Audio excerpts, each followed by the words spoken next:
साहेबांचे सेक्रेटरी नाही हो साहेब इथे आलेले नाही. काय इथेच यायला निघाले होते.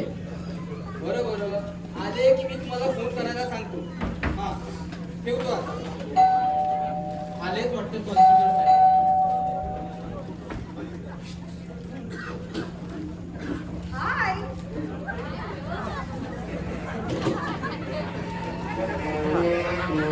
लागलं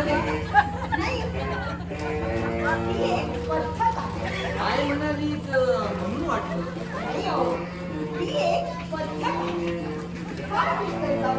माझं म्हणू दे पण हा काय अवतार. पण मी इतका प्रोटीन नाही. सकाळी घरकाम करायचं करून हा झाडा घेऊन कुठे गेली होती. बॅडमिंटन खेळायला.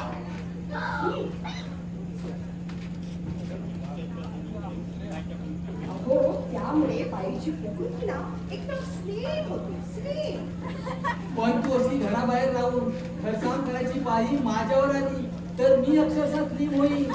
हे बघ मोर नाचतो म्हणून लांडोरानं नाचू नये. म्हणून किती हिरावत ना तरी यात आता काहीही बदल होणार नाही. ताई साहेबांनी वरदहस्त ठेवलेला दिसतो. तसं मला हवं तर तसं मला हवं तर. अहो माझी साहेबांबरोबर त्या दिवशी मी अचानक म्हणून मीटिंगला गेले आणि एकदम माझे डोळे उघडले. स्त्रीचं खरं रूप कळलं मला. हे रूप ना जरा आरशात पाहूया. आरशात कशाला पाहायचं. आरशात कशाला पाहायचं. मगाशी रस्त्यावरून येताना सगळे पुरुष माझ्याकडे टकमक टकमक टकमक बघत होते. मूर्ख नालायक. ते लोक जरा पण चॉईस नाही म्हणजे काय. तुम्ही माझी फिरकी घेण्याचा प्रयत्न करू नका. आजपर्यंत तुम्ही पुरुषांनी आम्हाला गुलाम म्हणून वागवलं. आमच्या शौर्याची कर्तृत्वाची झालंच तर याची सगळी दारं बंद करून ठेवली आणि हाती दिलं काय लागतं आणि उलटतं. लक्ष्मीबाई हा आवेग आवरा आणि स्वयंपाकाचं बघा. नाही ते आमच्या कर्तृत्वात बसत नाही. मग उभ्यानं करा स्वयंपाक. विनोद केला तरी चालेल पण यात आता काहीही बदल होणार नाहीये. सकाळी बॅडमिंटन, दुपारी प्रचार कार्य आणि संध्याकाळी स्विमिंग. मग रात्रीचा तरी स्वयंपाक करणार का. नाही. रात्रीचा पण नाही. नाही. एखादा पुरुष स्वयंपाकी ठेवा. पहा कोण आलंय. दार उघडा पहा कोण आलंय.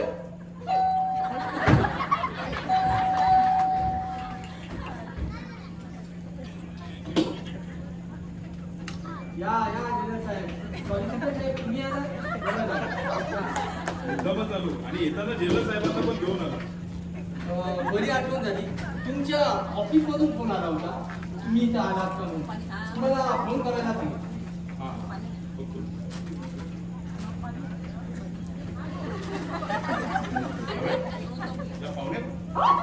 हे आमचं अर्धांग.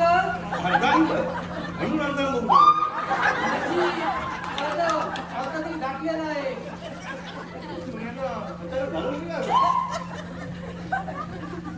म्हणतात ना आपणासारखे करीती ताकाल लागणं लागली ताई साहेबांच्या मंडळाची. हॅलो. हॅलो. मी सॉलिसिटर दोघलेच बोलतोय. हा ती केस आहे माझ्या लक्षात. मी डायरेक्ट कोर्टातच येईल. हो आज हिअरिंग आहे एका घटस्फोटच्या केसची. तिथे जाणार होतो पण तेवढ्यात ताई साहेबांचा फोन आला भेटून जा. म्हणजे प्रियानं लग्नाचं मनावर घेतलेलं दिसतं. तुमच्या तोंडात साखर पडो. अहो स्वातंत्र्य समता या गोष्टी बोलायला ठीक असतात पण एवढी मोठी इस्टेट वाया जायची वेळ आली की हा सारा मोठा पिसारा घेऊन पडतो. बोला आमचं कशाला आहे. आमचं मनुष्याचंच घ्या. प्रियाच्या नादाला लागून लग्न करणार नाही असं हट्ट धरून पण झालं ना लग्न. व्हायलाच होतं. माझ्या प्रेस्टिजचा प्रश्न होता. काही नाही सरळ कुंडून ठेवली बोली. 2 दिवस जेवली नाही. 3 दिवस लढत बसली. 4थ्या दिवशी नॉर्मल. हो तुरुंगात उपास करणारे कितीतरी बेरड कैद्यांना वटणीवर. अहो बरोबर आहे. कौतुक किती करायचं. आता ताई साहेबांचं उदाहरण घ्या. आप्पा साहेबांनी लाडावून ठेवलेल्याचे दुष्परिणाम. आम्ही पण कौतुक केलं. कौतुक केलं लाड केले पण शिस्तीच्या वेळी शिस्त. गोखले साहेब, हिंदीत एक कहावत है, बच्चों को खिलाना सोने के चम्मच, बच्चों को खिलाना सोने के चम्मच से, लेकिन देखना ढेर की नजर से. वाह, क्या बात आहे. गोखले साहेब, आम्ही पण येणार होतो मनीषाच्या लग्नाला, पण लग्न झालं साताऱ्यात. तशी मुलाच्या आई वडिलांची इच्छा. मग ती मानायला हवी. अरे पण मला इथे बोलून ताई साहेबांचा पत्ता कुठे आहे? जावळे गेलात कुठे द्या? त्यावर आपल्या खोलीत आहे. तुम्ही आल्या तर मी त्यांना सांगून देतो.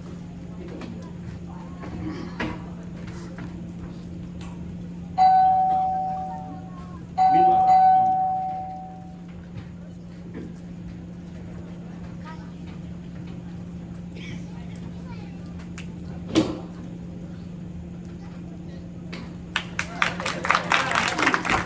Hi, everybody. Good तुम्हाला प्रिया आहे ना घरी? म्हणजे म्हणजे काही नाही. आपण देशमुख ना? हो, That's all जेलर. पण मी आपल्याला ओळखतो ना. नाही, पण मी आपल्याला ओळखतो ना. जेल मधले कितीतरी कैदी जेलरला ओळखतो. कैदी? प्रत्येक कैद्याला जेलर ओळखतो तसं नाही. कैदी? हा, किती चालली होता आमच्या जेलर. अहो मी तर काल स्टेट मधून आलो. प्रियाच्या बालमित्र मी. हो, आय सी. मी तुम्हाला इथं बऱ्याच वेळा पाहिलंय. आपाशाबांशी चेष्ट असताना. हो मिस्टर, बुद्धिबळ खेळताना समोर सोंड्याकडे पाहिलं जातं, येणाऱ्या जाणाऱ्या माणसांकडे नाही. दुसरी गोष्ट कोण? मी सॉलिसिटर गोखले. आय होप तुम्ही मला इथे कधी पाहिलं नसावं. ताई साहेबांनी बसायला सांगितलंय. येत आहेत. हो हा मिस्टर जावळे. नाही, तुम्ही केव्हा आलात? काल स्टेजमधून आलो. इथे आता आपाशात गेले त्यावेळी मी कॅनडाला होतो. पेपर मध्ये वाचले होते. आपाशाबाईचे माझ्यावर खूप प्रेम होता. आप्पासाहेबांची खूप इच्छा होती तुमचं लग्न ताई साहेबांशी व्हावं म्हणून. पण तिच्या लग्न न करण्याचा हट्ट. स्टील अँड मॅरी. हो, यू कॅन ट्राय स्टील. बाकी विनय कुमार, तुम्ही अगदी योग्य वेळेवर आलात. म्हणजे त्याचं काय आहे, आप्पासाहेबांनी मृत्यूपत्रामध्ये एक विलक्षण अट घातली आहे. ताई साहेब मृत्यूपत्र उघडल्यानंतर ताई साहेबांनी जर 1 महिन्याच्या आत लग्न केलं नाही तर ही सारी इस्टेट धर्माला बघा. आणि ती मुदत संपते उद्या. ताई साहेबांनी जर मनावर घेतलं तर आजच्याच लग्न. काय देशमुख साहेब? कल्पना चांगली आहे, पण हे सगळं आता ढिगाच्या मर्जीवर अवलंबून आहे. मला वाटतं ताई साहेबांनी लग्नाचा निर्णय घेतला असेल. तुलाच का मला तिने फोन करून बोलावून घेतलं? ओ हाय प्रिया. हाय विनय, तू केव्हा आलास? आताच. सहकुटुंब? नाही एकटाच. म्हणजे आमचं लग्न झालंय? गेल्याच वर्षी. अरे तुझी बायको फ्रेंच आहे ना रे? होती. म्हणजे? शिवाचे मिशन. आम्ही लग्नानंतर 2 महिन्यांनी फिरायला गेलो होते पर्वतावर. मग? ती नेसलेल्या मॅक्सीत वारा शिरला आणि ती उंच उडालेली It's really shocking. चला, म्हणजे आपलं प्रपोजल काय वाया जात नाही देशमुख साहेब. कमाल आहे. बायको म्हणजे काय घ्यासा फुगा आहे.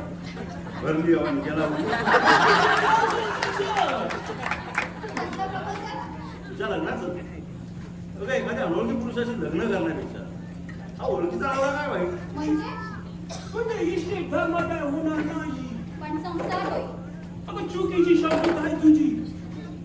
बायकोला छळणारा, तिला गुलाम म्हणून वागवणार मी नवरा नाही. तू एकदा माझ्याशी लग्न करून तर बघ. आपल्या दोघातला नवरा कुठची आणि बायको कुठची कुणाला कळणार देखील नाही. दिस इज अ नाईस ऑफर. मलाही तसंच वाटतं. ज्या मार्गाने जायचं नाही त्या मार्गाची चर्चा हवी कशाला? म्हणजे तुमचा लग्न करण्याचा निर्णय? नाही, मग मला इथे बोलावून घेण्याचा हेतू? एक विटनेस म्हणून बोलून घेतलंय. विटनेस? येस. बिल मधील मुदत उद्या संपते. पण मी आजच हे घर सोडून चालले. काय इट्स अ फॅक्ट अंकल. तुम्हाला वाटलं असेल इस्टेटीच्या मोहासाठी शेवटच्या क्षणी माझं मन बदले, पण तुमची निराशाच होणार आहे. नेसत्या वस्त्रानिशी मी या घडीला घराबाहेर पडते. शुद्ध मूर्खपणा आहे तुझा. पण मी माझ्या मूर्खपणाशी प्रामाणिक आहे. I am sorry Vinay. कशाबद्दल? मला वाईट वाटतंय. तू इतक्या वर्षांनी इथे आलास, पण मी तुला इथे राहण्याचा आग्रह देखील करू शकत नाही, कारण हे घर आता माझं उरलेलं नाही. कोण म्हणतो असं? अगं हे खरंच काय? हे सारा वैभव तुझा नाही. मी तेच म्हणतो. अगं तुझ्या वडिलांनी इस्टेट कमवली ती का अशी धर्मान द्यावण्यासाठी तू जाशील, पण हे मुनी त्यांची बायको ड्रायव्हर माली या लोकांनी कुठं जायचं? तुम्ही त्यांना ट्रस्ट मधून पैसे द्या, पण मी इथे राहणार नाही. कुठलीही नोकरी करेन. नोकरी म्हणजे कुठल्या तरी पुरुषाच्या हातात आहे. पुरुष मालक असलेल्या कंपनीतच ना. अगं बॉस काय, अगं नवरा काय, शेवटी समस्या तीच. त्यापेक्षा तुम्हाला ट्राय कर. असं वाटत असेल तर घटस्फोट घे. त्याच्याकडून मी तुला आता शाईन करून देतो. गोखले अंकल, मी तुमचा जास्त वेळ घेत नाही. तुम्हाला एका महत्वाच्या केससाठी बाहेर जायचं असं जावळे म्हणत होते. हो, फार महत्वाची केस आहे. मी सगळे दागिने कपडे वर कपाटात काढून ठेवले. ह्या चाव्या केसच्या, गाडीच्या आणि बंगल्याच्या, आणि हे बँक. म्हणजे खरंच ताई साहेब रोज तुम्ही घर सोडून निघाला? हो जावे. बाबा गेल्यानंतर तुम्ही मला भरपूर सहकार्य केले, त्यासाठी खरंच नाही. मी तुम्हाला वेडवाकडं बोलले असेल तर खरंच sorry. Mister Gokhale uncle, can I go now? या माझा इच्छा लग्न सोडून सांगा ऐकेन. लग्नाबद्दलच आहे. मग मला ऐकायचं नाही. अगं ऐकून घ्यायला काय हरकत आहे? तू लग्न का करत नाही? तर कुठल्याही पुरुषाचा वर्चस्व गुलामगिरी नको म्हणूनच ना. हो, पण लग्न करूनही या वर्चस्व गुलामगिरी तुझ्या वाट्याला येणार नसेल तर? तुमच्या बोलण्याचा अर्थ समजला नाही मला. हे बघ, आमच्या जेलमध्ये काल एक कैदी आलाय, ट्रक ड्रायव्हर, शिवाय अविवाहित. असे how am I concern with it? अगं पूर्ण ऐकून तरी घे. तो उद्या फाशी जाणार, त्याच्याशी तू लग्न केलं असतं. काय? अगं अशी लग्न होता. मी त्याला विचारलो, तो तयार आहे. पण मी नाही. का नाही? अगं नवऱ्याची गुलामगिरीच काय, साधा स्पर्श देखील तुला होणार नाही. आमच्या ऑफिसमध्ये मॅजिस्ट्रेट समोर तुम्ही नवरा बायको म्हणून दोघांनी सही करायची. तू तुझ्या घरी. आणि तो देवा घरी त्याची परदेशी नाही या. शादी बरं और लादी बिना टूटे. खरंच ताई साहेब ही कल्पना चांगली आहे. वादातील लग्न उद्या तो पहाटे फासावर, नुसता सही पुरता संबंध. पण तो तरी कशाला? का मरण झालं मी माझ्या तत्वांना? अगं प्रत्येकाला वेळ प्रसंगी असं वागावं लागतं. तू हे लग्न केलं तर हा पैसा तू तुझ्या कार्यासाठी खर्च करू शकतेस. महिलांच्या उद्धारासाठी याचा विनियोग करू शकतेस. आणि ती तुझ्या वडिलांची शेवटची इच्छा पुरी करू शकते. नाही नाही, ही तडजोड आहे. माझं ऐकत आहे साहेब, अशी कायदेशीर पळवाट पुन्हा सापडणार नाही. अशी संधी पुन्हा येणार नाही ताई साहेब. मला कुणाचंही ऐकायचं नाहीये. कुणाचंच ऐकायचं असेल तर विचार स्वतःच्या मनाला. मॅजिस्ट्रेट समोर सही करण्यात कसली आली गुलामगिरी, कसली आली करतो. यावेळी त्या खोटा तत्वाचा चेहऱ्यावर चढवलेला खोटा मुखोटा बाजूला काढून पहा समोर उभे असलेल्या सत्य परिस्थितीकडे. तुझ्या वडिलांची स्मृती, पवित्र वास्तू याचा लिलाव व्हावा असं वाटतं तुला?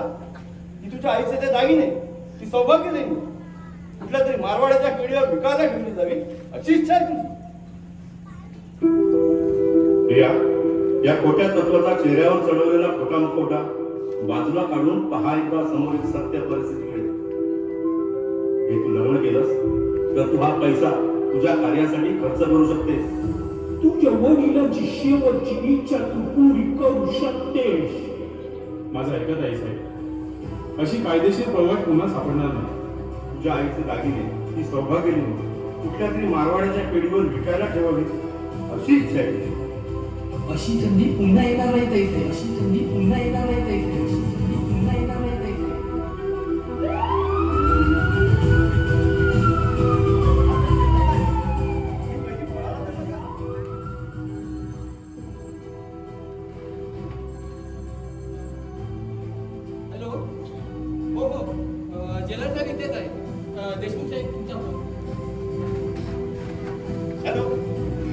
कंटेनर देशमुख होतो काय कधी तुम्ही ताबडतोब साऱ्या पोलीस स्टेशनला खबर द्या आणि आपल्या वायरलेसच्या गाड्या त्याच्या मागावर सोडा. मी आलो.